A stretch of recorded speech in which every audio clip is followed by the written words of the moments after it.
Part 1. The Quiet Stranger. The marketplace was never silent. Vendors shouted the prices of their goods. Children chased each other through the narrow alleys, and musicians played lively tunes on battered instruments. But amid the noise, there was one figure who said nothing at all. He walked slowly, carrying a small wooden toolbox, his head slightly bowed, his face calm like still water. People called him the Quiet Stranger. No one knew where he had come from, nor what he wanted. He never tried to convince anyone of his worth, never made promises about what he could do, while others competed with words. Boasting of strength, wealth, or knowledge, this man remained silent. And yet, when he stopped at the edge of the square, people couldn't help but look at him. One day, the mayor of the town announced a challenge. The old town bridge, cracked and weak, had become dangerous. Many skilled men gathered to offer solutions. Carpenters shouted over each other, each promising they could build a bridge faster, stronger, more beautiful than the rest. They waved their hands, raised their voices, and filled the air with bold claims. But the Quiet Stranger said nothing. He only touched the splintered wood of the bridge gently, as if listening to its pain. The crowd laughed. He doesn't even speak. How could a man with no words build anything of value? For weeks, debates went on. The loudest men argued, and the mayor grew more confused. The bridge remained broken.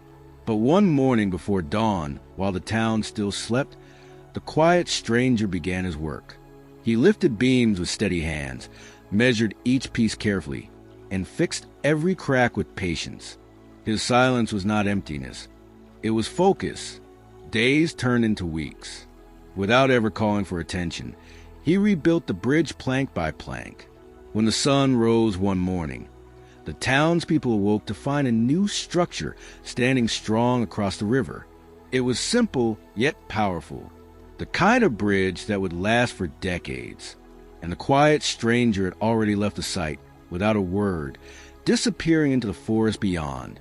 The same men who had once shouted promises now stood speechless. They had spoken much, but done nothing. The silent man had spoken nothing, but done everything. And in that moment, the townspeople realized a truth that would echo in their hearts.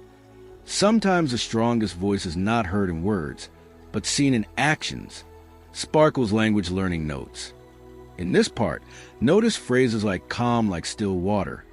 This is a simile, comparing his calmness to still water, giving readers a clear picture. The sentence, his silence, was not emptiness.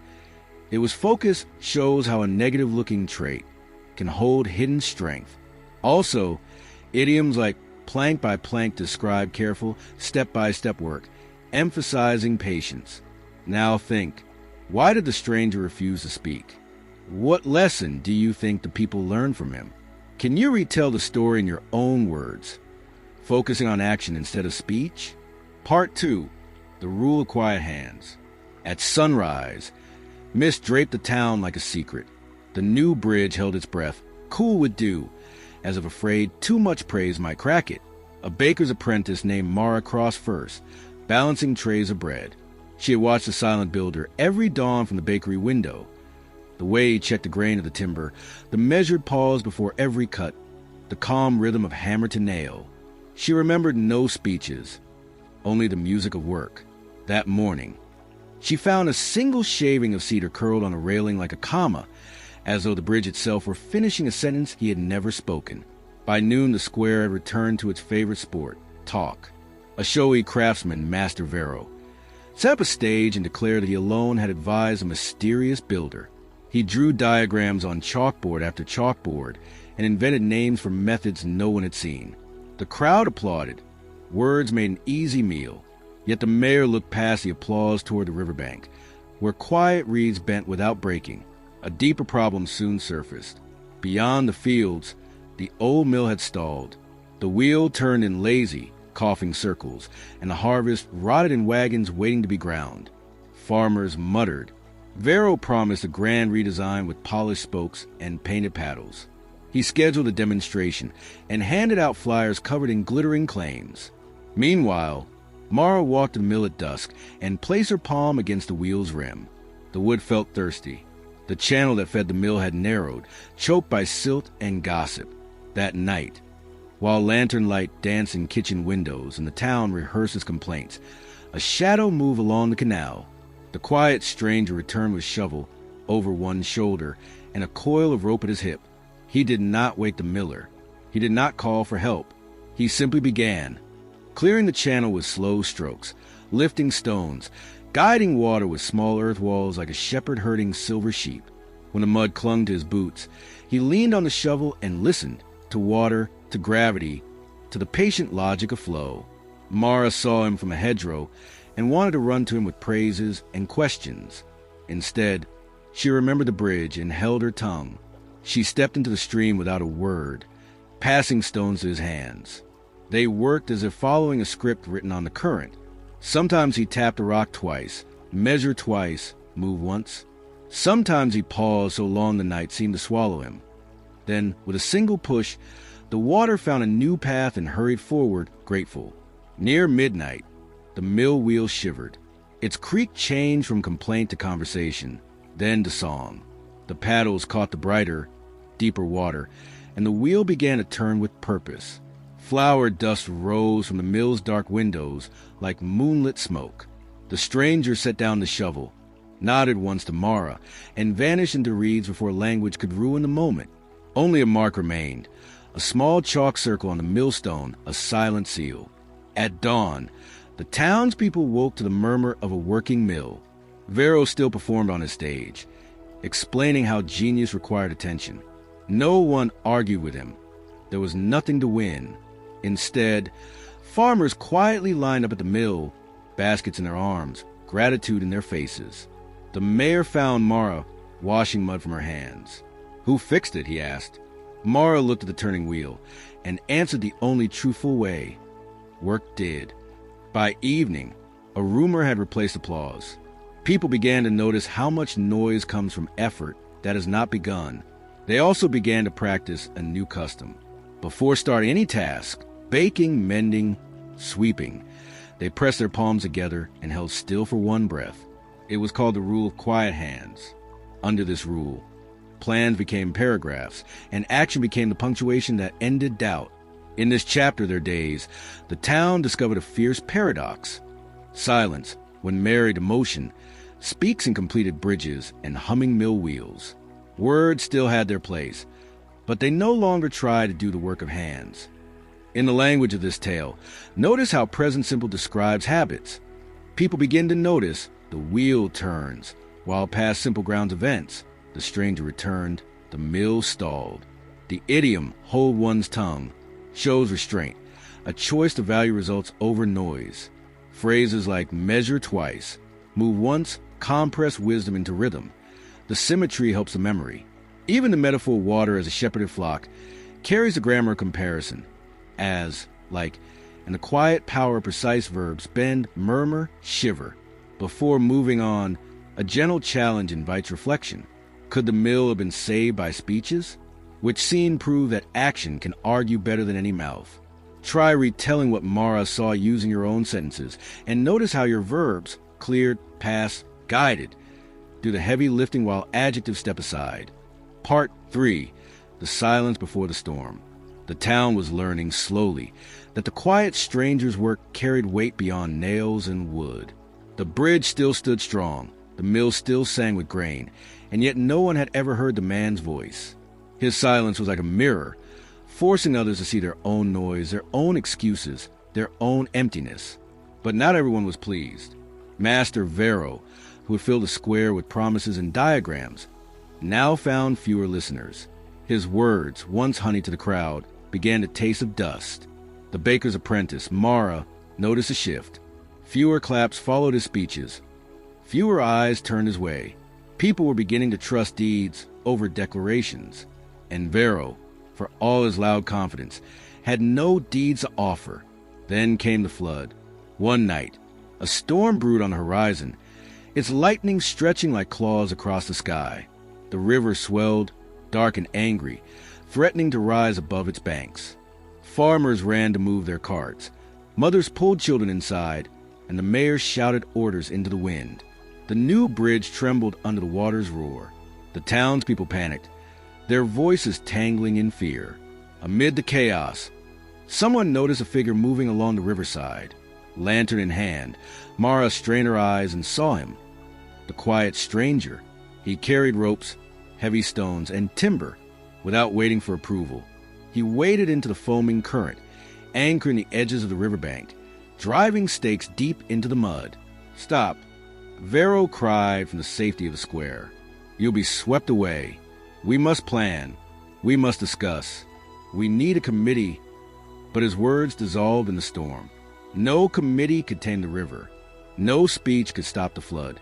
Only action, swift, silent, focused, could save a town. One by one, townspeople abandoned Vero's shouts and joined the stranger. They passed stones, tightened ropes, built barriers. Mara's small hands grew raw as she dragged wet timber to him. He never spoke, never ordered. He only acted, and in his actions, others found their direction.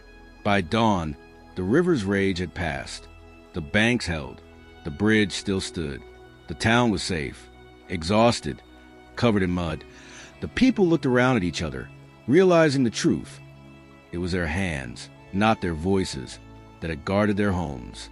When they turned to thank the stranger, he was gone again, leaving behind only the faint impression of bare feet in the soaked earth. The mayor finally spoke, his voice hoarse. It seemed silence saved us more than speeches. And Mara, clutching the rope burns on her palms, whispered a lesson aloud. Sometimes, saying less builds more. Sparkle's language learning notes. Here we see how the story plays with contrast. Words dissolve in the storm is a metaphor showing the weakness of speech compared to action. Notice the idiom, his words tasted of dust. It suggests failure and emptiness. Grammar shifts also carry meaning. The past continuous, he was moving along the riverside, shows action in progress during chaos, while the simple past, the river swelled, the bridge trembled, strikes like quick flashes, building tension. Think about these. Why did the people stop listening to Vero? How did silence become more powerful than speeches during the storm? Can you retell the flood scene in your own words? Focusing on verbs of action? Part 4. The Festival of Empty Words. When spring returned, the town decided to celebrate survival. The flood had tested them, the bridge had carried them, and the mill had fed them.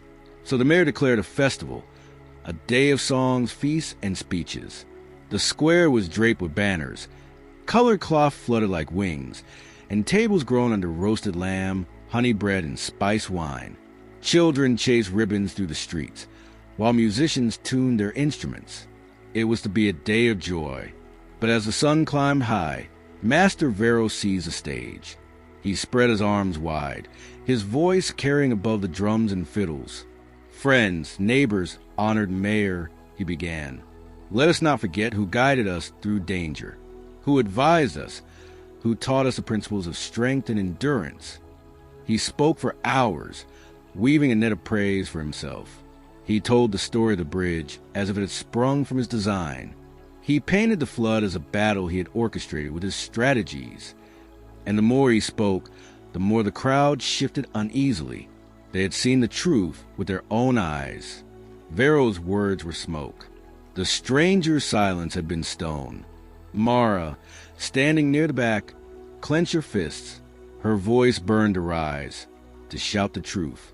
But she remembered the rope burns on her palms, the silent nod of the stranger as the river subsided. She realized his lesson had not been about muteness.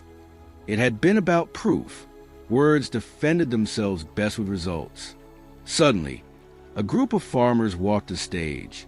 They carried baskets of grain, flour, and bread, fruits of the restored mill. Without speaking, they placed them at Vero's feet. Then they turned, pointed the bridge, and raised their arms in silent tribute. The crowd understood. No speeches, just a gesture. One by one, townspeople joined in. The blacksmith laid down a polished horseshoe. The seamstress offered a quilt. The baker placed loaves, still warm from her oven. Each gift was silent testimony. "We know who saved us, and it was not you." Vero faltered. His voice cracked. He tried to continue.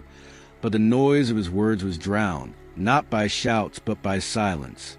The entire square stood quiet. Every eye fixed not on him, but on the bridge in the distance. The festival ended not with speeches, but with action. People walked together to the bridge, touching its railings, running hands over the sturdy beams. Some prayed, some wept. Mara placed a single candle on the center plank and whispered, "Work speaks." That night, as lanterns glowed on the riverbank, she thought she saw him again, just a shadow, watching from the tree-lean. When she blinked, he was gone, but his silence still filled the town more deeply than any celebration could. Sparkle's language learning notes. This part introduces symbolism. Notice how objects, the grain, the bread, the quilt, become silent arguments stronger than words. Instead of saying, "Thank you," the people show it through gifts. This is a perfect example of the phrase, "Actions speak louder than words." We also see contrast in grammar. His words were smoke. The stranger's silence had been stone. Using short, sharp sentences creates weight and rhythm. Idioms like "burn to rise," meaning she desperately wanted to speak, add emotion, reflect for practice. Why did the people choose silence instead of arguing with Vero? How did their gift become words without sound? Can you explain the festival in your own sentences, using the idiom "actions speak louder than words"? Part 5, The Weight of a Whisper. Summer deepened, and the stranger had not been seen for many weeks. Yet his absence was like a presence, shaping the town's days. People no longer trusted loud claims. They judged by effort, by evidence, by the quiet truth of results. But Master Vero was not done. His pride, bruised and hungry, plodded away back to power. He knew that the mayor's trust had wavered, and he feared the stranger's silent legend would erase his own name. So Vero whispered a different kind of word. Rumors. "He is a thief," Vero told a few merchants in secret. "He stole my designs." "He is a coward," he muttered to farmers. "Why else does he hide, never speaking?" "He is cursed," he warned others. "That is why he vanishes." The rumors spread like smoke in dry grass. People who had once bowed silently at the bridge now looked at it with unease. Children who once played on its planks whispered that perhaps it would collapse one day, because a stranger had built it with magic, not skill. Mara felt the weight of those whispers. She knew they were lies, yet even lies, when repeated, grow heavy. She tried to defend him, but the stranger's rule haunted her. Actions, not words. How could she fight lies with silence? Then, one morning, a cart loaded with barrels broke a wheel on the bridge. The barrels rolled, with splintered, iron hoops snapped. Villagers gasped, certain the bridge would break.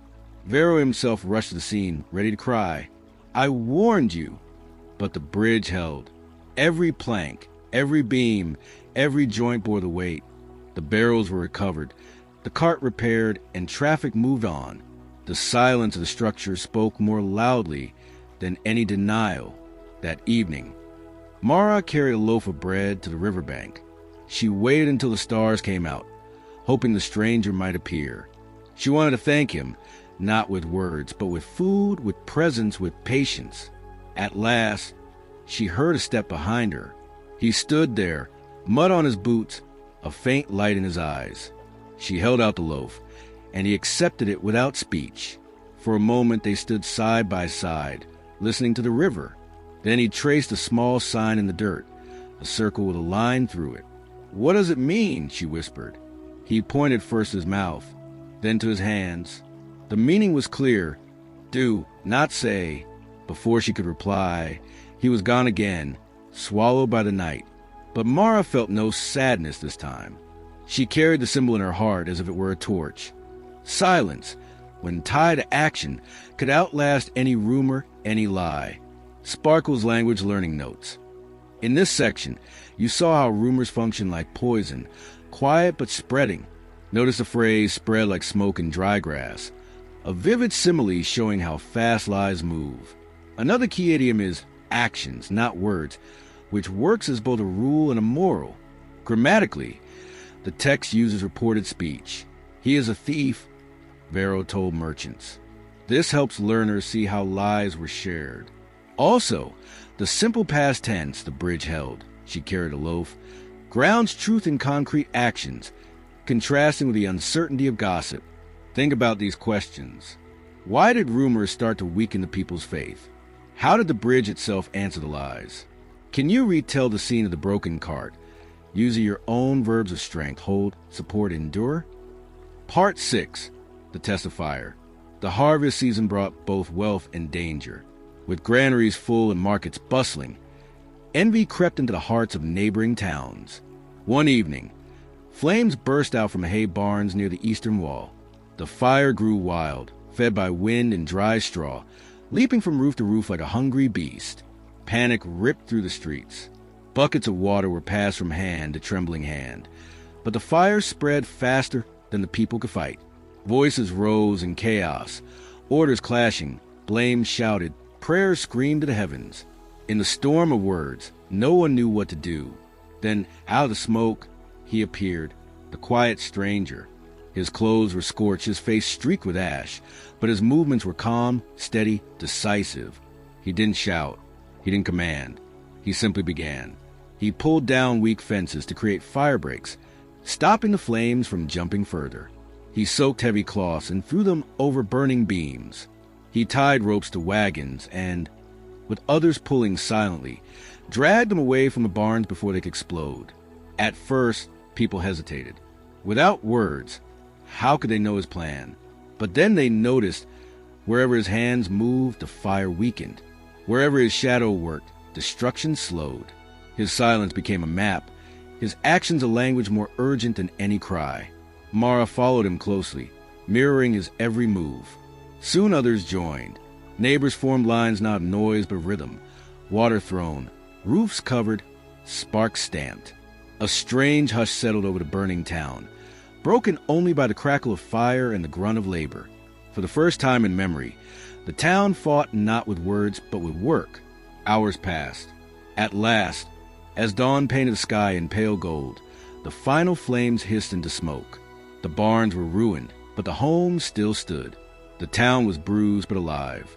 Master Varro arrived late, his robe untouched by ash. He raised his arms as if to claim the moment, but his throat caught.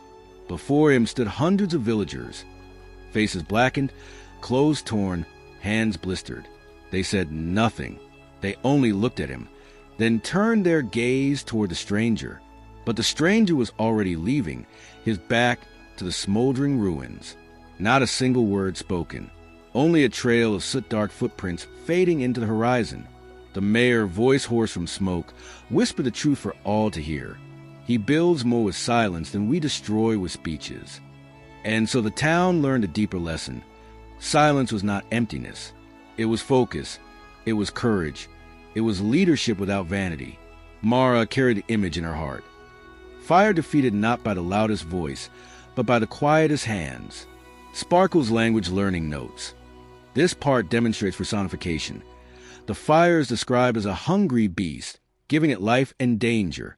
This makes the challenge feel more vivid. Notice also the contrast between noise and silence. Words brought panic, while action brought order.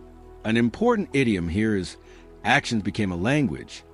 It shows how behavior itself communicates meaning more clearly than words. Grammar-wise, the use of past continuous. Voices were rising. Flames were leaping. Builds tension. While simple past marks decisive turning points, he appeared. The fire weakened. Reflect. Why was silence more powerful than shouting during the fire?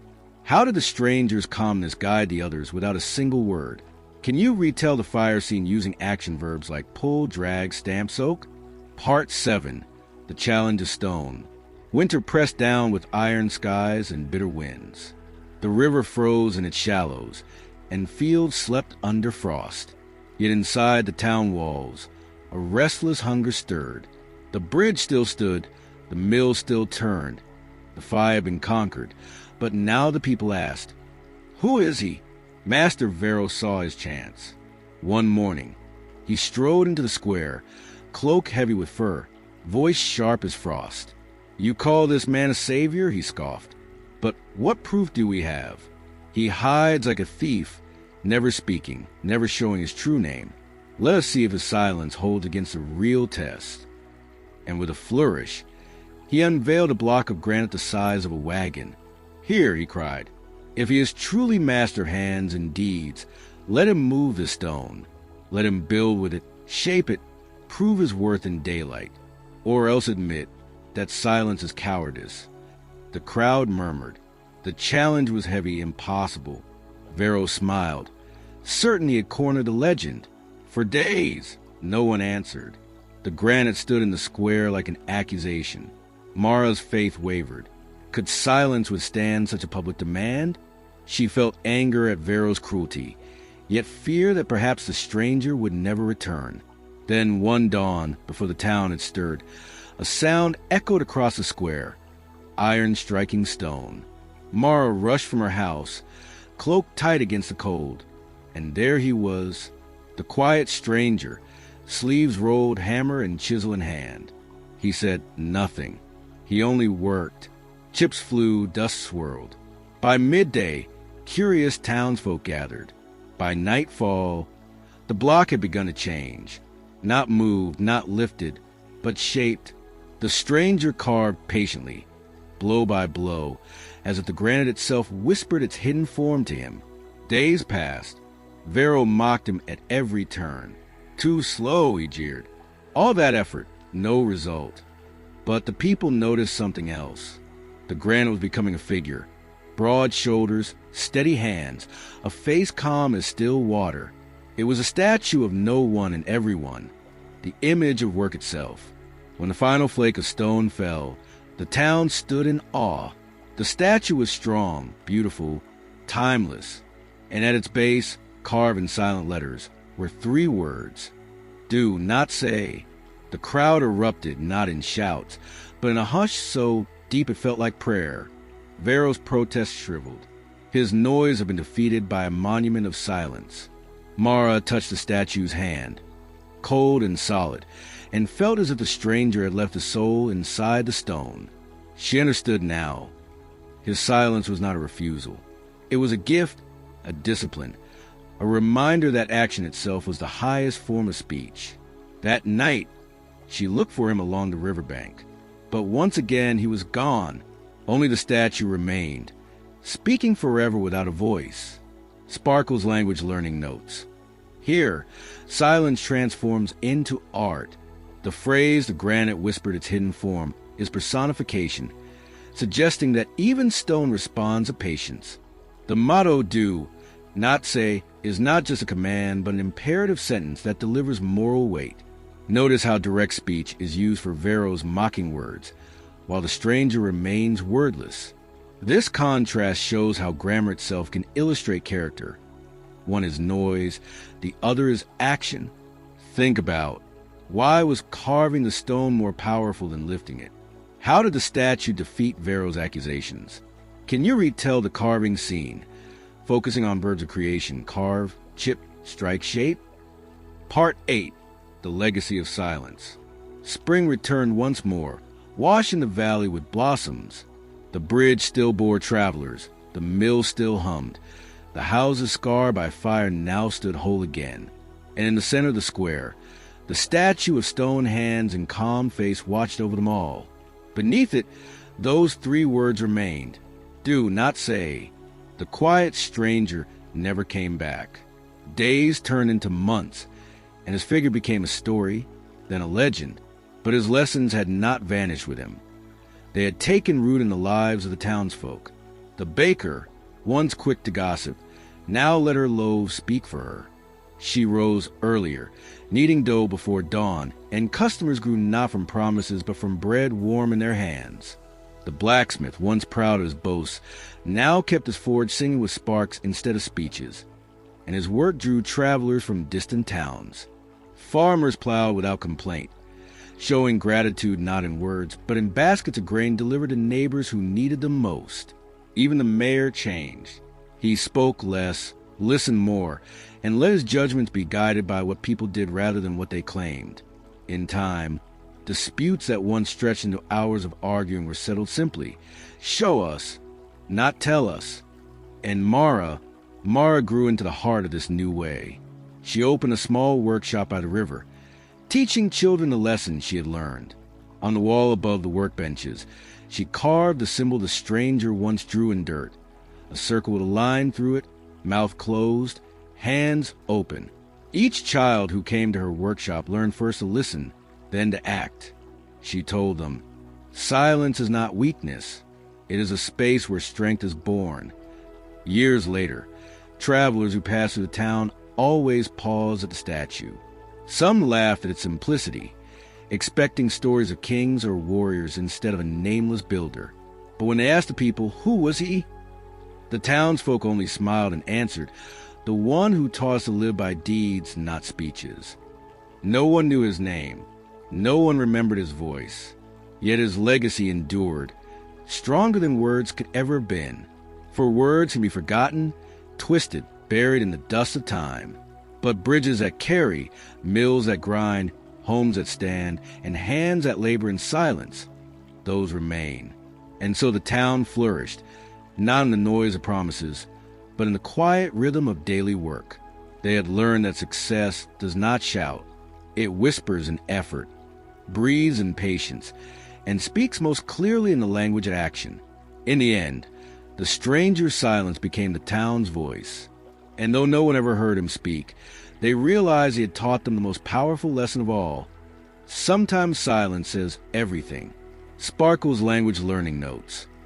This final part shows a resolution of the story, how silence became not just a stranger's habit, but the town's way of life. Notice a repeated structure, not in words, but in actions. This contrast is a strong grammar pattern that reinforces the moral. The story also uses metaphor. Success does not shout, it whispers, teaching that quiet persistence carries more power than empty noise. Grammatically, the present simple, they had learned, success whispers, makes the lesson timeless, as if it applies not just to the town but to us.